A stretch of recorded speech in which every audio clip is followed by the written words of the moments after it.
The space station called Nexus Prime was huge. It was the size of a small moon and floated in the darkness between three different star systems. Millions of beings from across the galaxy lived there, worked there, or visited for business. Today, something special was happening that drew even more crowds than usual. The Galactic Combat Arena sat in the center of the station like a giant jewel. It was carved from special crystal that could hold back energy blasts and projectile weapons. The arena was so big that it could fit 500,000 people inside to watch the fights. Today, every seat was full. Amy Rodriguez stood at the edge of the waiting area for fighters. She was 25 years old and had been in the Earth military for 6 years. Her dark brown hair was pulled back tight and her brown eyes looked calm even though her heart was beating fast. She wore the standard combat suit that Earth fighters used. It was gray and black with some basic armor plates, but it looked cheap compared to what the other fighters wore. Around her, warriors from dozens of different planets prepared for battle. The Kralians were the most scary looking. They stood almost 8 feet tall and had hard shells covering their bodies like giant insects. Their shells were black and shiny, and they had 4 arms that could crush steel. When they moved, Amy could hear their shells clicking together. The Vorthek fighters were different, but just as frightening. They had purple skin and muscles that bulged like small mountains. Each one had 4 arms, and Amy had seen videos of them lifting small vehicles over their heads. Their eyes glowed red when they got excited about fighting. Then there were the ethereals. They looked almost like humans, but with pale blue skin and large heads. They did not carry weapons because they could move things with their minds. When they walked past, the lights would flicker and electronic devices would stop working for a few seconds. Amy tried not to stare at the other fighters, but it was hard. Earth had only been part of the Galactic Council for 3 years. Most of the other species thought humans were weak and primitive. They did not understand why Earth was allowed to have a seat at the council table with the big powers. Commander Jake Morrison walked over to Amy. He was 50 years old with gray hair and lines around his eyes from years of military service. He had been Amy's commanding officer for 2 years, and she respected him more than anyone else. Rodriguez, he said quietly so the other fighters could not hear, you know you don't have to do this. Nobody back on Earth expects you to win this tournament. Just participating sends a message. Amy looked at the huge display screen that showed the tournament bracket. There were 64 fighters from 32 different species. The winner would be declared the strongest warrior in the galaxy and would receive a prize of 10 million credits. But more importantly, their species would gain respect and political influence in the Galactic Council. Sir, with respect, I think. We both know that's not true, Amy said. Earth's membership in the Council has been questioned every month since we joined. They think we're too weak to deserve a place with the major powers. If I lose in the first round, it will prove their point. Morrison frowned. The Council members who matter know that strength isn't just about physical power. Earth has contributed valuable technology and scientific knowledge. That's not how most species see it, Amy replied. In galactic politics, military strength is what counts. If we can't produce warriors who can compete, they'll always treat us like children who need protection. Amy had spent months preparing for this moment. She had studied videos of alien fighting techniques, learned about different species biology, and trained her body to be as strong and fast as possible. She knew she was not the strongest or fastest fighter in the tournament, but she hoped she could be the smartest. The tournament coordinator appeared on the main platform. It was a being called Scythex that looked like a large snake with arms. Its scales were green and gold, and it spoke through a translation device that made its voice sound like metal scraping against metal. Warriors of the galaxy, Scythex announced. Today we begin the annual Dominion tournament. 64 fighters will compete, but only one will claim victory. The rules are simple. Each fight continues until one fighter cannot continue. Killing is not allowed, but serious injury is expected. Medical teams will monitor all fights and will intervene only if a fighter is in danger of death. The crowd cheered and roared. Amy could hear dozens of different languages and sounds from the alien spectators. Most of them had probably never seen a human fighter before.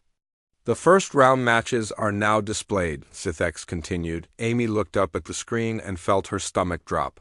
Her opponent was listed as Gorvik the Destroyer, a Kralian warrior who had won the tournament 3 times in a row. She had studied his fighting style and knew he was incredibly dangerous. Around the arena, betting booths lit up with odds for each fight. Amy saw that the odds against her were 1,000 to 1. Most beings were not even betting on whether she would win or lose. They were betting on how long she would survive. Amy Rodriguez of Earth versus Gorvik the Destroyer of Kralia, the announcer said. This fight will begin in 1 hour. Amy felt the eyes of thousands of aliens on her. She could hear some of them laughing. Others were making clicking or buzzing. Sounds that she guessed were their versions of laughter. Captain Lisa Santos approached from the Earth delegation area. She was Amy's backup support and had been studying alien combat techniques for months. Amy, I've been watching Gorvak's warm-up routine. He's even bigger than he looked in the videos. Are you sure about this? Amy nodded. I've studied every fight he's ever had in this tournament. He's strong and fast, but he has patterns. All fighters do. His patterns involve crushing his opponents in the first 30 seconds, Lisa said. His last 5 fights ended with his opponent unconscious before most people even sat down. Amy understood Lisa's concern. Gorvak was famous for ending fights quickly and brutally.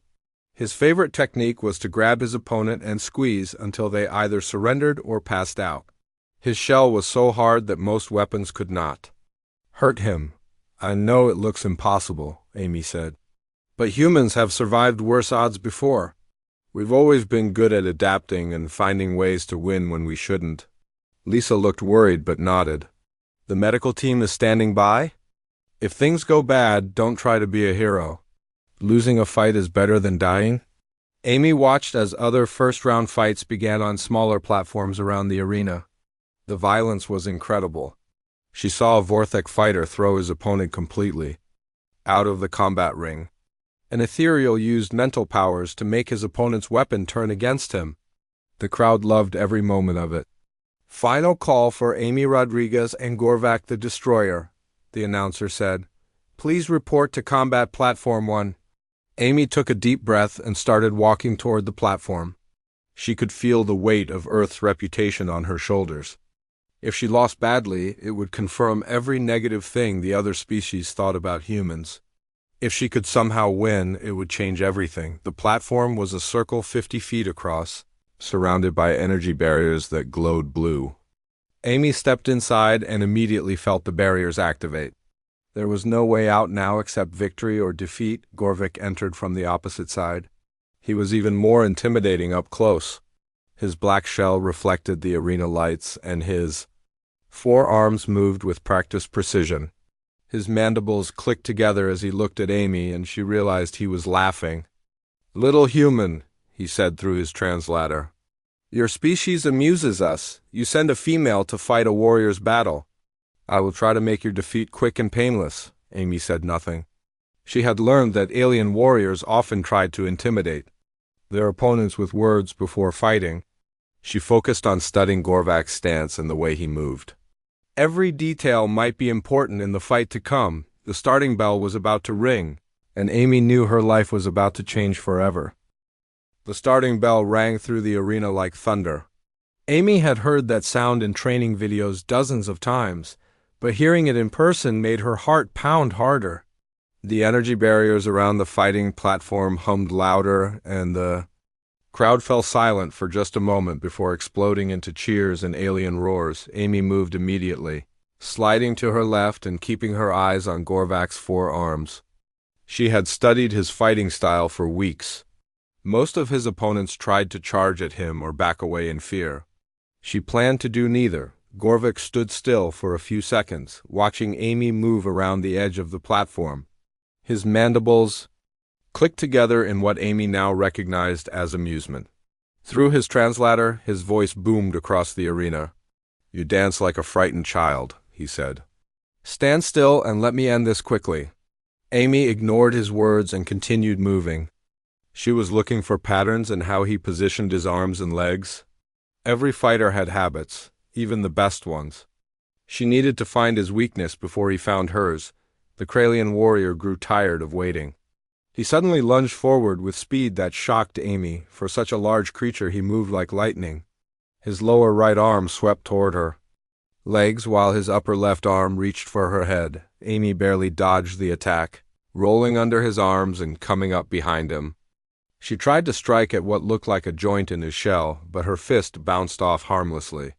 It was like hitting a steel wall. Gorvik spun around faster than Amy expected.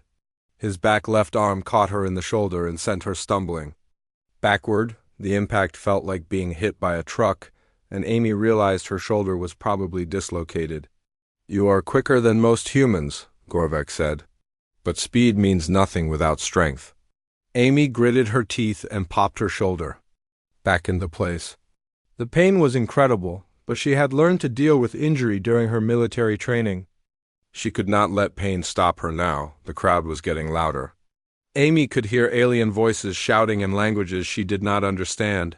Some sounded excited, others sounded disappointed. She guessed most of them had expected the fight to be over already. Gorvik advanced again, but this time he was more careful. He had seen that Amy was faster than he expected, so he cut off her escape routes. His forearms moved in a pattern that forced Amy toward the energy barrier at the edge of the platform. Amy realized she was being trapped. The energy barrier behind her would burn her if she touched it, and Gorvik was closing in from the front. She had to make a choice quickly. She chose to attack.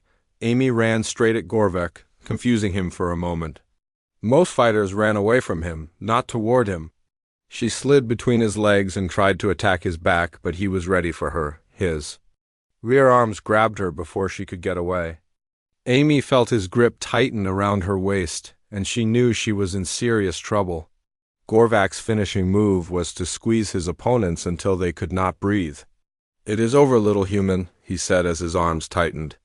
"You fought better than expected, but you are too weak." Amy could not breathe.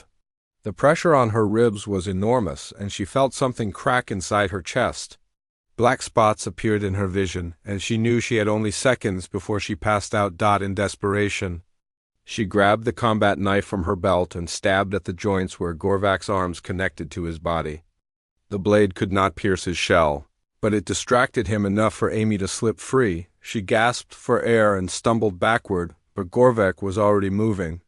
His front right arm swung in a massive arc that Amy could not dodge. The blow caught her in the chest and lifted her completely off the ground. Amy flew through the air and crashed into the energy barrier 20 feet away. The barrier's energy burned her back while the impact broke at least 3 of her ribs. She fell to the ground and could not move for several seconds. The crowd went wild. This was what they had expected to see. The small human had tried her best, but now the real fight was over. Medical drones immediately flew over Amy's body, scanning her injuries. Their readings appeared on screens around the arena. The medical report was not good. Amy had 3 broken ribs, internal bleeding, a concussion, and second-degree burns on her back from the energy barrier. Any reasonable fighter would surrender now, but Amy was not reasonable. She pushed herself up on her hands and knees, coughing up blood. Every breath hurt, and her vision was blurry, but she was not done fighting. She had not come this far to give up after one hit. The crowd noise faded to confused murmurs. Even Gorvik stopped celebrating and stared at Amy in confusion. In his 3 years of tournament fighting, no opponent had ever gotten back up after his finishing strike. Amy struggled to her feet, swaying but standing. She wiped blood from her mouth and looked directly at Gorvik. Her voice was weak but clear enough for the arena microphones to pick up. "Is that all you've got?" she asked. The arena fell completely silent. Thousands of aliens stared at the small human who should have been unconscious or begging for mercy. Instead, she was standing and challenging the champion. Gorvik's mandibles stopped clicking. His forearms dropped to his sides, and he tilted his head like a confused animal. "You should be broken," he said. "No creature can survive that attack and continue fighting." Amy smiled despite the pain. You don't know much about humans, do you? Captain Lisa Santos spoke urgently through Amy's earpiece. Amy, your vital signs are critical. The medical scanners show you should be unconscious. You need immediate medical attention. Not yet, Amy whispered back. I'm not done. Dr. Helen Price, Earth's medical officer, was studying the readouts from the arena's medical scanners. She could not believe what she was seeing. Amy's body was running on pure adrenaline and determination. Her heart rate was dangerously high, but her brain activity showed complete focus. This is impossible, Dr. Price said to Commander Morrison. She should have passed out from blood loss already. What's keeping her conscious? Morrison watched Amy reset her fighting stance despite her injuries. She's human, he said simply. We don't stay down. The medical team wanted to stop the fight, but tournament rules were clear. As long as a fighter could stand and respond to questions, they could continue. Amy had answered Gorvak's challenge clearly, so the fight would go on. Amy knew she was in bad shape. Her left arm was barely working, breathing hurt with every movement, and she was losing blood from internal injuries. But she had learned something. Important from Gorvak's attack, he was incredibly strong and fast, but he was also overconfident. He expected his opponents to give up after taking serious damage. He had never faced someone who refused to quit no matter how much it hurt. Amy also noticed something else. Gorvak was breathing harder than before.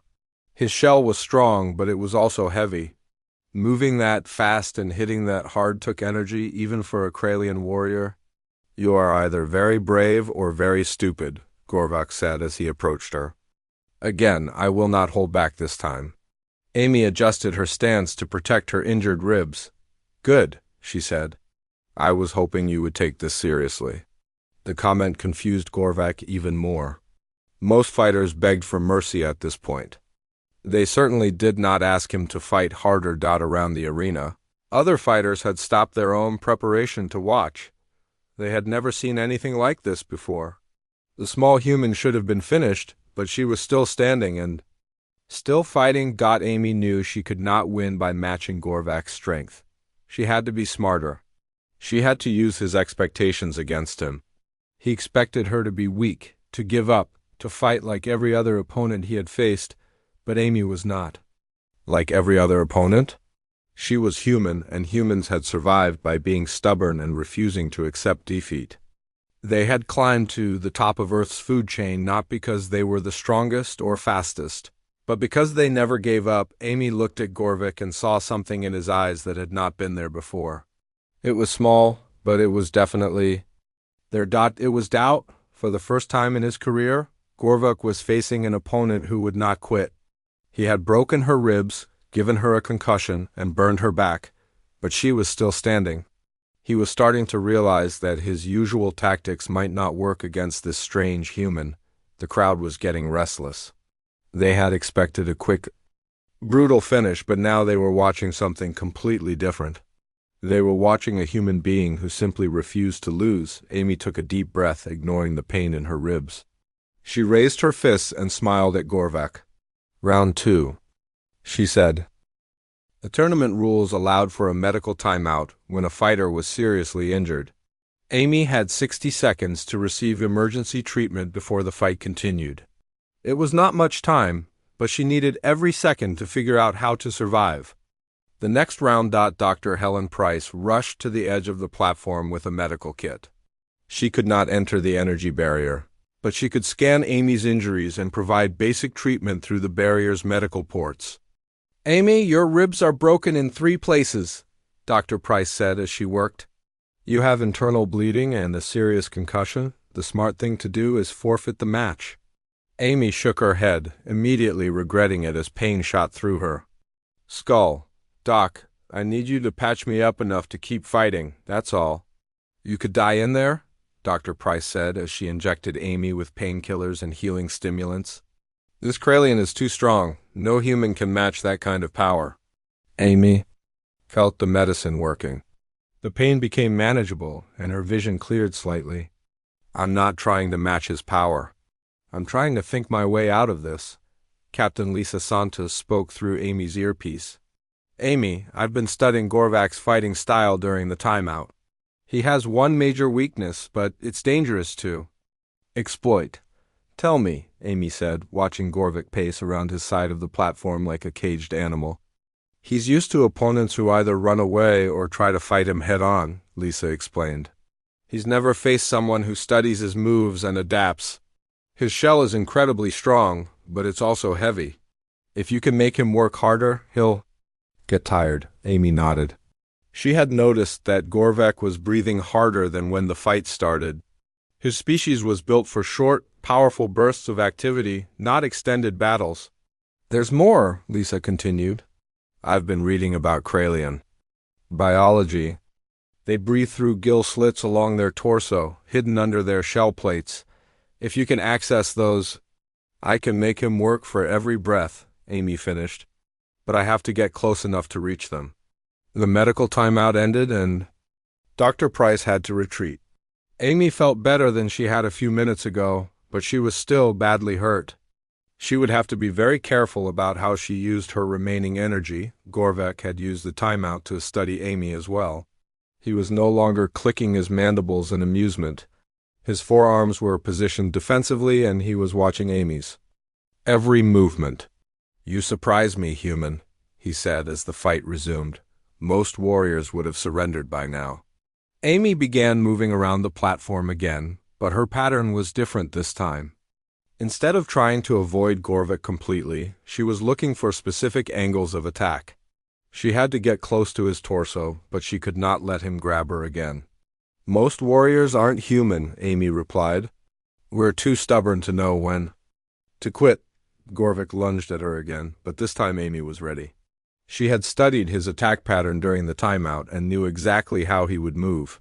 She ducked under his upper arms and rolled to his left side. As she moved, Amy struck out with her combat knife. She was not trying to pierce his shell this time. Instead, she was looking for the gaps between his armor plates. The blade found a small opening and slid between two plates near his shoulder. Gorvak roared in pain and surprise. It was the first time anyone had managed to hurt him in 3 years of tournament fighting. The crowd gasped as a small amount of green blood appeared on his shell. Impossible, Gorvak said, looking at the wound. My shell cannot be penetrated, Amy smiled grimly. Your shell is strong, but it has to have joints to let you move. Every joint is a weakness. The psychological impact of the wound was more important than the physical damage. Gorvak had believed he was invincible, but now he knew he could be hurt. For the first time in his career, he felt something he had never experienced before in combat. Fear. Amy pressed her advantage. She began attacking differently, focusing on mobility rather than power. She would dart in, strike at a joint or gap in his armor, and then retreat before he could counterattack. Gorvak tried to adapt, but his fighting style was based on overwhelming strength and intimidation. He had never learned to deal with a fast, intelligent opponent who refused to be intimidated. Amy's next successful attack came when she managed to get behind him. She drove her knife into the gap where his backplates met his side plates. The blade found another gill slit, and Gorvak's breathing became noticeably labored. You fight like a coward, Gorvak said, but Amy could hear the strain in his voice. Face me with honor. Amy kept moving, staying out of reach of his increasingly desperate attacks. I'm not here to fight with honor, I'm here to win. The crowd was starting to react differently. What had started as bloodthirsty cheering was becoming confused murmuring. The alien spectators had never seen anything like this before. The small human was not just surviving against a superior opponent. She was actually winning. Other fighters around the arena stopped their own preparations to watch. They were witnessing something that challenged everything they thought they knew about combat. Size and strength were not automatically winning against speed and intelligence. Amy's strategy was working, but it was taking everything she had. Every movement sent pain through her broken ribs, and she was getting dizzy from blood loss.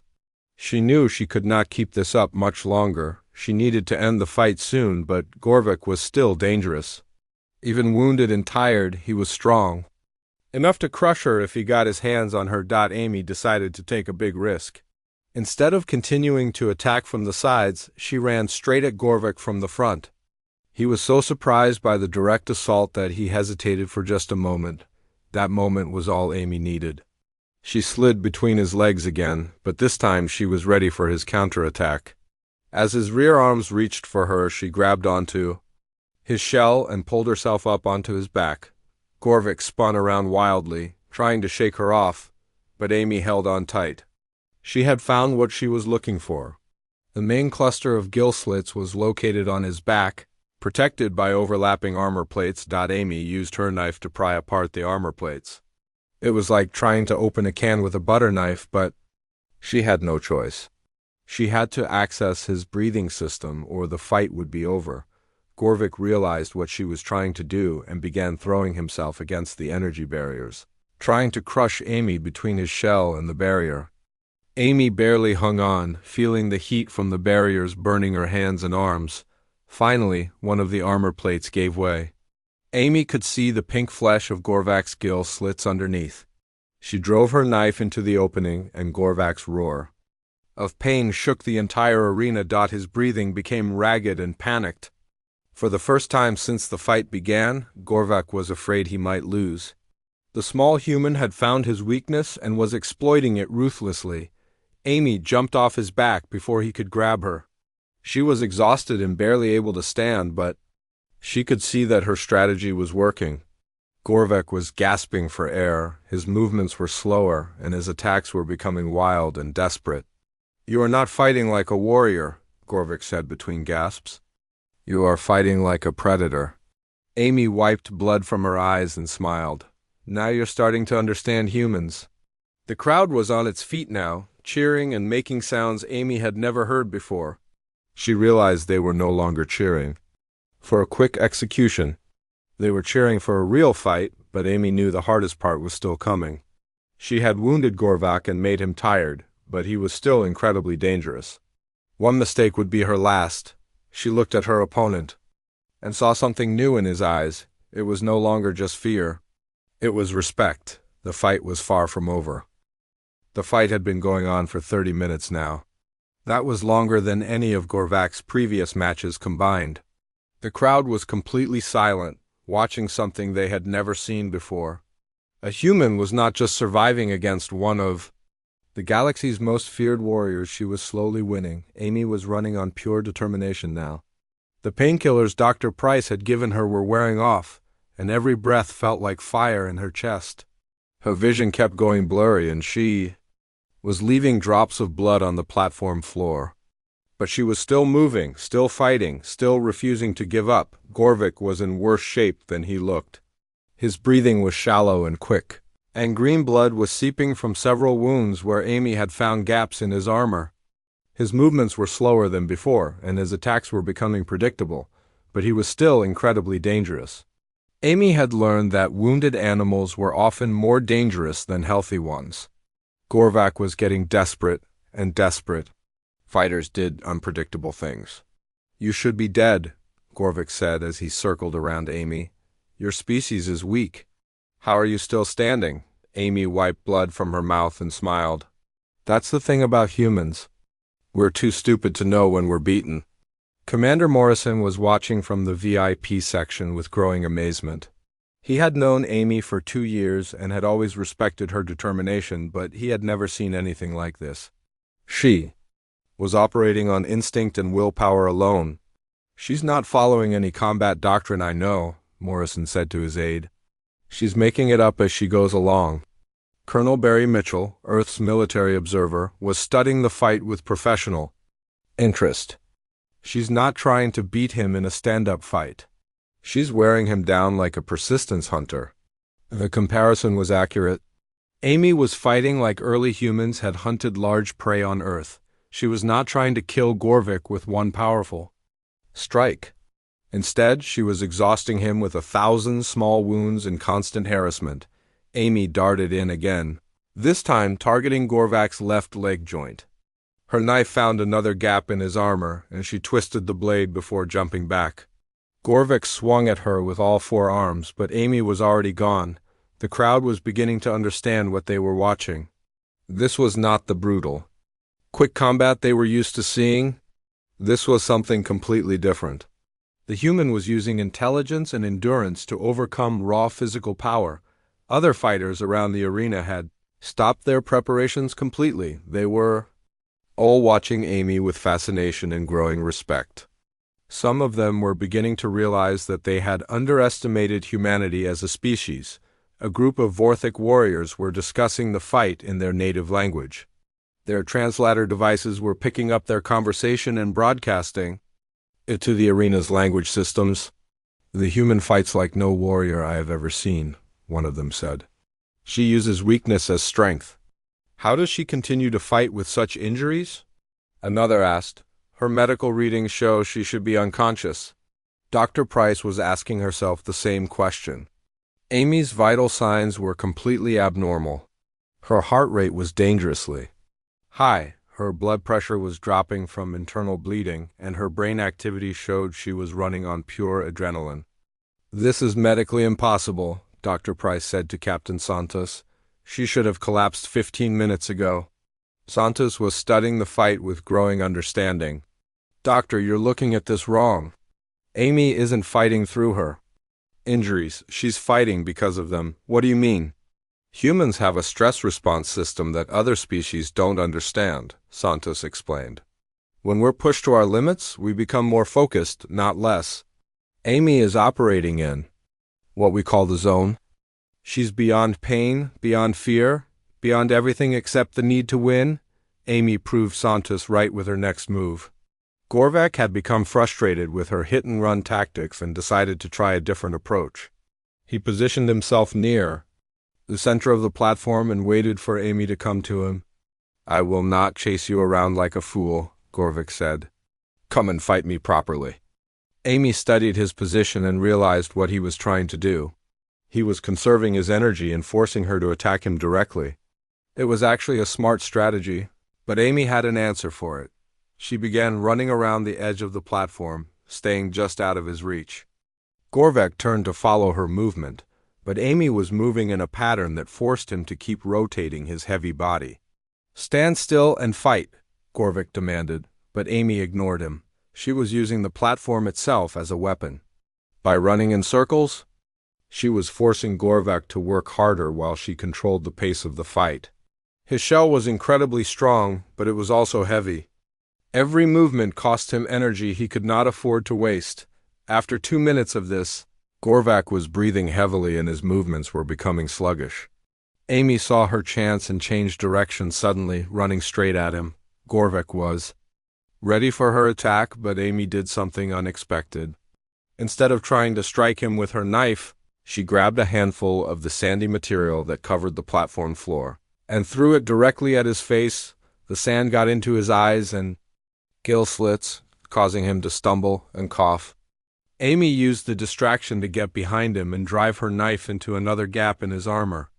This time, she found a major nerve cluster, and Gorvak's left arm went numb. "You fight without honor," Gorvak said, but his voice was weaker now. Amy circled around to face him. "I fight to win. Honor is something you can afford when you're stronger than your opponent." The crowd was reacting with sounds Amy had never heard before. She realized that different species were expressing admiration in their own ways. Some were cheering, others were making musical sounds, and a few were flashing lights from their bodies. Even the Kralian delegation was watching with something that looked like respect. They had never seen one of their warriors pushed to this limit before. Amy knew she was close to victory, but she also knew she was close to collapse. Her body was running on empty, and she could feel her strength fading with every movement. She needed to end this fight soon, or she would lose by default when she could no longer stand. Gorvik seemed to realize the same thing. Despite his injuries and exhaustion, he was still a formidable opponent. He began advancing on Amy with renewed determination. "You have fought well, human," he said, "but this ends now." Amy prepared for his final assault, but something unexpected happened. Gorvak's advance was stopped by a loud voice from the crowd. "Gorvik the Destroyer is being beaten by a human female." The voice belonged to another Kralian warrior in the stands. Amy could not understand the full meaning of what he said, But she could see the effect it had on Gorvik. The proud warrior's mandibles began clicking rapidly, and his eyes showed something Amy had not seen before. It was shame. In Kralian culture, being defeated by what they considered a weak opponent was the ultimate dishonor. Amy realized that she had gained something more valuable than a physical advantage. She had gotten into Gorvak's head. He was no longer fighting just to win the tournament. He was fighting to preserve his reputation and his species' honor. That made him dangerous in a new way. But it also made him predictable. Amy had learned that desperate fighters often made fatal mistakes. She prepared for Gorvak's final attack, knowing that everything would be decided in the next few minutes. One of them would be standing at the end, and the other would be defeated. Amy intended to be the one standing. Amy knew this was it. Both fighters were exhausted, wounded, and running on determination alone. The next few minutes would decide everything. Either she would prove that humans belonged among the galaxy's warriors, or she would collapse and confirm every negative thing the other species believed about her people. Gorvik was breathing in short, painful gasps. Green blood was flowing from multiple wounds, and his left arm was still numb from Amy's last attack. But his eyes burned with desperate fury. He could not accept being defeated by a human, especially not in front of the entire galaxy. "I will not be remembered as the warrior who lost to a human," Gorvik said as he prepared for his final assault. Amy understood his desperation. In warrior cultures, reputation was everything. Gorvak would rather die than live with the shame of this defeat. That made him incredibly dangerous, but it also made him predictable. Amy had one advantage left. She had been studying the arena itself during the fight, and she had noticed something that might help her. The platform was not perfectly flat. There were small ridges and depressions in the surface that could be used tactically. More importantly, she had realized that the energy barriers surrounding the platform were not just walls. They were weapons if she could figure out how to use them. Gorvik charged at Amy with everything he had left. His 3 working arms spread wide to prevent her from escaping to either side. His speed was impressive despite his injuries, and Amy knew she could not dodge this attack normally. Instead of trying to dodge, Amy did something that surprised everyone in the arena. She ran straight at Gorvak, matching his charge with her. "Oh!" The crowd gasped. It looked like Amy was committing suicide by running directly into the powerful warrior's grasp. Even Commander Morrison stood up in alarm, thinking Amy had finally lost her mind from the head injury, but Amy had a plan. At the last second, she dropped to the ground and slid between Gorvak's legs. His momentum carried him forward while she passed underneath him. As she slid, Amy grabbed his ankle and held on tight. Gorvik tried to stop, but Amy's weight and his own momentum sent him stumbling forward. He crashed into the energy barrier at the edge of the platform, and the barrier's energy discharge sent electrical shocks through his entire body. The impact stunned Gorvik, but it also hurt Amy. She was still holding his ankle when he hit the barrier, and she received a smaller shock.